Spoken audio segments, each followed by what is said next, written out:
ಕೆಲವೇ ಕ್ಷಣದಲ್ಲಿ ರಾಮಲಿಂಗಾರೆಡ್ಡಿ ಸುದ್ದಿಗೋಷ್ಠಿಯನ್ನು ನಡೆಸ್ತಾರೆ. ನಿರ್ಧಾರ ಘೋಷಣೆ ಮಾಡುವಂತ ಸಾಧ್ಯತೆ ಇದೆ. ಸುದ್ದಿಗೋಷ್ಠಿ ನಡೆಸ್ತಾರೆ ರಾಮಲಿಂಗಾರೆಡ್ಡಿ.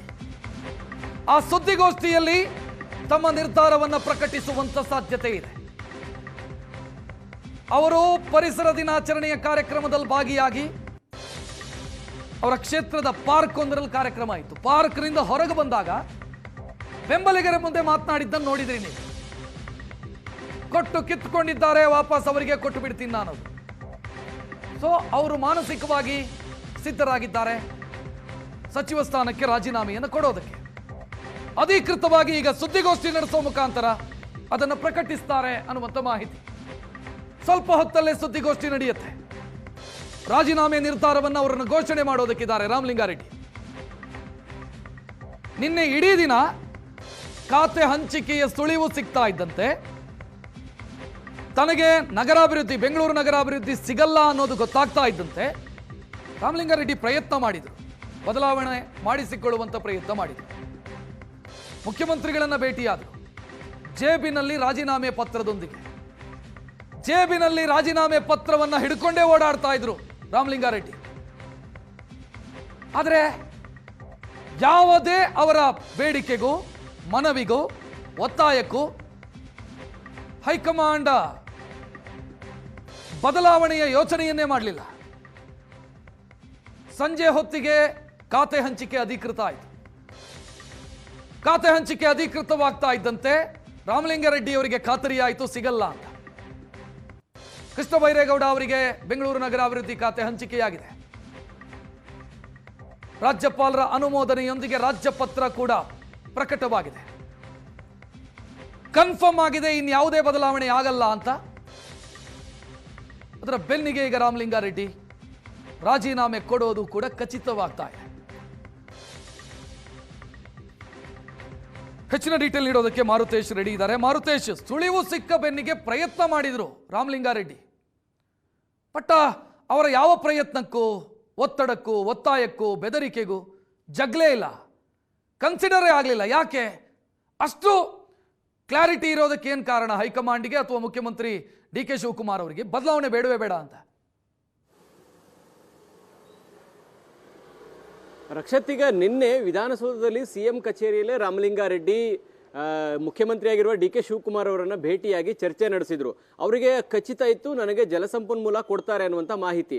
ಆ ಕಾರಣಕ್ಕಾಗಿ ಡಿ ಕೆ ಶಿವಕುಮಾರ್ ಅವರನ್ನ ಭೇಟಿಯಾಗಿ ಒಂದಷ್ಟು ಬದಲಾವಣೆಗಳಾಗಬಹುದೇನೋ ಅನ್ನುವಂಥ, ಅಂದರೆ ಪ್ರಯತ್ನ ಮಾಡಿದರೆ ಒಂದಷ್ಟು ಅವಕಾಶಗಳು ಸಿಗಬಹುದು ಅನ್ನುವ ಕಾರಣಕ್ಕಾಗಿ ಒಂದು ಆಶಾಭಾವನೆ ಜೊತೆಗೆ ಹೋಗಿದ್ರು.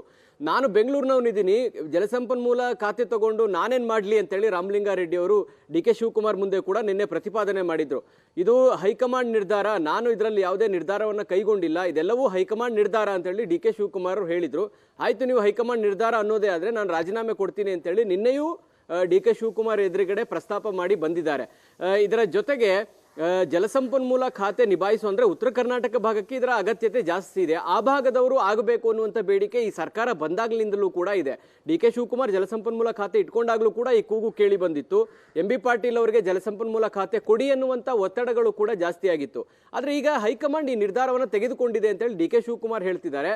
ಒಂದೊಂದು ಸ್ಪಷ್ಟ, ಸಿಎಂ ಅಂದರೆ ಸಿದ್ದರಾಮಯ್ಯನವರ ಪದತ್ಯಾಗದಿಂದ ಇಲ್ಲಿಯ ಬೆಳವಣಿಗೆ ತನಕ ಹೈಕಮಾಂಡ್ ಐ ಆಮ್ ಸ್ಟ್ರಾಂಗ್ ಅನ್ನುವಂಥ ಒಂದು ಮೆಸೇಜನ್ನು ಪಾಸ್ ಮಾಡ್ತಾ ಇದ್ದಾರೆ. ಇದು ಬಹುತೇಕ ಹಿರಿಯ ಸಚಿವರುಗಳಲ್ಲೂ ಕೂಡ ಬೇಸರಕ್ಕೆ ಕಾರಣ ಆಗ್ತಾ ಇದೆ. ಅಂದರೆ ಸ್ಥಳೀಯ ನಾಯಕರ ಅಭಿಪ್ರಾಯಗಳಿಗೂ ಕೂಡ ಮನ್ನಣೆ ಸಿಗ್ತಾ ಇಲ್ಲ. ಎಲ್ಲ ಹೈಕಮಾಂಡ್ ನಾಯಕರುಗಳೇ ತೀರ್ಮಾನ ಮಾಡ್ತಾ ಇದ್ದಾರೆ. ಅಂದರೆ ಇಲ್ಲಿನ ಅಭಿಪ್ರಾಯಗಳಿಗೆ, ಇಲ್ಲಿನ ನಾಯಕರ ಅಭಿಪ್ರಾಯಗಳಿಗೆ ಕಿಂಚಿತ್ತು ಬೆಲೆ ಇಲ್ಲ ಅನ್ನುವಂಥ ಬೇಸರವನ್ನು ಹಿರಿಯ ಸಚಿವರುಗಳು ತೋಡ್ಕೊಂಡಿದ್ದಾರೆ. ಆ ಹಿನ್ನೆಲೆಯಲ್ಲಿ ರಾಮಲಿಂಗಾರೆಡ್ಡಿ ಅವರಿಗೆ ಡಿ ಕೆ ಶಿವಕುಮಾರ್ ಹೇಳ್ತಾ ಇರೋದು, ಇದು ನನ್ನ ನಿರ್ಧಾರ ಅಲ್ಲ, ಹೈಕಮಾಂಡ್ ನಿರ್ಧಾರ. ಅಂದರೆ ಯಾರ್ಯಾರಿಗೆ ಈಗ ಮೊದಲ ಪಟ್ಟಿಯಲ್ಲಿ ಖಾತೆ ಹಂಚಿಕೆಯಾಗಿದೆಯೋ ಇದೆಲ್ಲವೂ ಕೂಡ ಹೈಕಮಾಂಡ್ ತೆಗೆದುಕೊಂಡಿರುವಂಥ ನಿರ್ಧಾರ ಅನ್ನೋದನ್ನು ಅಷ್ಟೇ ಹೇಳ್ತಿದ್ದಾರೆ. ಆದರೆ ಬದಲಾವಣೆಗೆ ಪ್ರಯತ್ನ ಮಾಡಿದ್ರೆ ಡಿ ಕೆ ಶಿವಕುಮಾರ್, ಇದರ ಬಗ್ಗೆ ನಮಗೆ ಯಾವುದೇ ಖಚಿತತೆ ಸಿಗ್ತಾ ಇಲ್ಲ. ಬದಲಾವಣೆಗೆ ಪ್ರಯತ್ನ ಮಾಡಿದರೆ ಬಹುಶಃ ಹೈಕಮಾಂಡ್ ಕನ್ವಿನ್ಸ್ ಆಗ್ತಾ ಇತ್ತಾ, ಅದು ಕೂಡ ಕ್ಲಾರಿಟಿ ಇಲ್ಲ. ಅದನ್ನು ಡಿ ಕೆ ಶಿವಕುಮಾರ್ ಅವರೇ ಸ್ಪಷ್ಟಪಡಿಸಬೇಕು. ನಿನ್ನೆ ಈ ಬಗ್ಗೆ ಪ್ರಶ್ನೆ ಮಾಡಿದಾಗ ಸಿಎಂ ಡಿ ಕೆ ಶಿವಕುಮಾರ್ ಅವರು, ಇಲ್ಲ, ಆ ಥರದ್ದು ಯಾವುದೇ ಗೊಂದಲ ಇಲ್ಲ, ಗೊಂದಲಗಳೆಲ್ಲ ನಿಮ್ಮಲ್ಲಿದೆ ಅಂತೇಳಿ ನಮಗೆ ಕೌಂಟರ್ ಮಾಡುವಂಥ ಪ್ರಯತ್ನವನ್ನು ಮಾಡಿದರು. ಅಂದರೆ ಮಾಧ್ಯಮಗಳೇ ಸೃಷ್ಟಿ ಮಾಡ್ತಾ ಇದ್ದಾರೆ ಗೊಂದಲ ಅನ್ನುವ ರೀತಿಯಲ್ಲಿ ಮಾತನಾಡಿದರು. ಈಗ ರಾಮಲಿಂಗಾರೆಡ್ಡಿ ಅವರು ಅಸಮಾಧಾನಗೊಂಡಿರುವಂಥದ್ದು ಬಹಿರಂಗ ಆಗಿದೆ. ಕಾರ್ಯಕರ್ತರ ಮುಂದೆ ಕೂಡ ಮಾತನಾಡಿದ್ದಾರೆ. ಈಗ ಸುದ್ದಿಗೋಷ್ಠಿ ನಡೆಸಿ ತಮ್ಮ ನಿಲುವನ್ನು ವ್ಯಕ್ತಪಡಿಸುವಂತಹ ಸಾಧ್ಯತೆಗಳಿದ್ದಾವೆ. ಈಗ ಅವರ ಮನಸ್ಸಿನಲ್ಲಿ ಇರುವಂತದ್ದು ಕೊಡೋದಿದ್ರೆ ಬೆಂಗಳೂರು ಅಭಿವೃದ್ಧಿ ಖಾತೆ ಕೊಡಿ, ಇಲ್ಲಾಂದ್ರೆ ನಾನು ಕ್ಯಾಬಿನೆಟ್ ನಲ್ಲೇ ಇರೋಲ್ಲ ಅನ್ನೋದು ಬಹಳ ಸ್ಪಷ್ಟ. ಮಾರುತೇಶ್, ಈಗ ರೆಡ್ಡಿ ಒಬ್ಬ senior most MLA ರಾಜೀನಾಮೆ ಕೊಡೋದನ್ನ ಬೆಂಗಳೂರಿನ ಪಾಲಿಗೆ ಸೀನಿಯರ್ ಮೋಸ್ಟ್ MLA ರಾಮಲಿಂಗಾರೆಡ್ಡಿ ಅವರು ಬೆಂಗಳೂರಿನ GBA ಎಲೆಕ್ಷನ್ಗೆ ಬೇಕಾದಂಥ ಸಿದ್ಧತೆಯನ್ನು ಕಾಂಗ್ರೆಸ್ ಮಾಡಿಕೊಳ್ತಾ ಇದೆ. ರಾಮಲಿಂಗಾರೆಡ್ಡಿಯವರ ಅಸಮಾಧಾನ ಕಾಂಗ್ರೆಸ್ಗೆ ದುಬಾರಿ ಆಗಲ್ವಾ ರಾಜಕೀಯವಾಗಿ?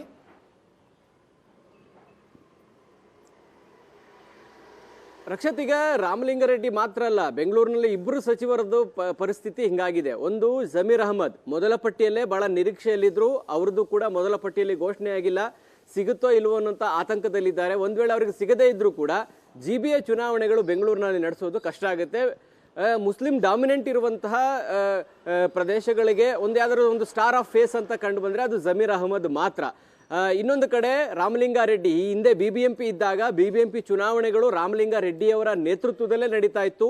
ಯಾರು ಕ್ಯಾಂಡಿಡೇಟ್ ಆಗಬೇಕು ಅನ್ನೋದನ್ನ ರಾಮಲಿಂಗಾರೆಡ್ಡಿ ಡಿಸೈಡ್ ಮಾಡ್ತಾ ಇದ್ರು ಮತ್ತು ಟಿಕೆಟ್ ಹಂಚಿಕೆ ವಿಚಾರದಲ್ಲಿ ಅವರದೇ ನಿರ್ಧಾರ ಪ್ರಮುಖವಾಗ್ತಾ ಇತ್ತು.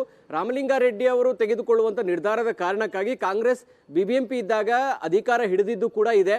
ಅಂದ್ರೆ BJP ಗೆದ್ದಾಗ್ಲೂ ಕೂಡ, ಹೆಚ್ಚಿನ ಸಂಖ್ಯೆ ಗೆದ್ದಾಗ್ಲೂ ಕೂಡ ರಾಮಲಿಂಗಾರೆಡ್ಡಿ ಅವರು ತಮ್ಮ ಚಾಕಚಕ್ಯತೆಯನ್ನು ಬಳಸಿ ಕಾಂಗ್ರೆಸ್ನ ಅಧಿಕಾರದಲ್ಲಿ ಕೂರಿಸುವ ರೀತಿ ಪ್ರಯತ್ನಗಳನ್ನು ಕೂಡ ಮಾಡಿದ್ರು.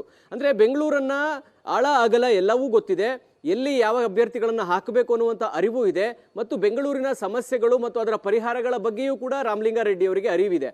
ಅವರನ್ನ ಎದುರು ಹಾಕೊಂಡು ಅಥವಾ ಅವರ ಈ ರಾಜೀನಾಮೆ ನಿರ್ಧಾರ ಒಂದ್ ವೇಳೆ ಅವರೇನೋ ಘೋಷಣೆ ಮಾಡಿದ್ರೆ GBA ಚುನಾವಣೆ ಇನ್ನಷ್ಟು ಕಠಿಣ ಆಗುತ್ತೆ.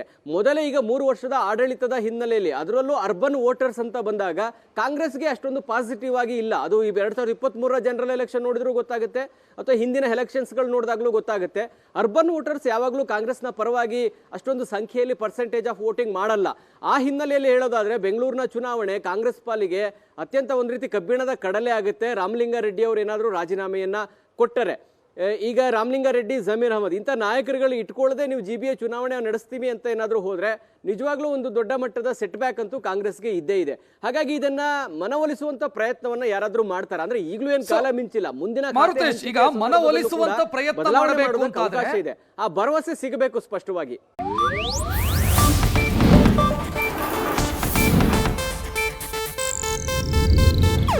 ಇದು ಏಷ್ಯಾನೆಟ್ ನ್ಯೂಸ್ ನೆಟ್ವರ್ಕ್ ಪ್ರಸ್ತುತಿ.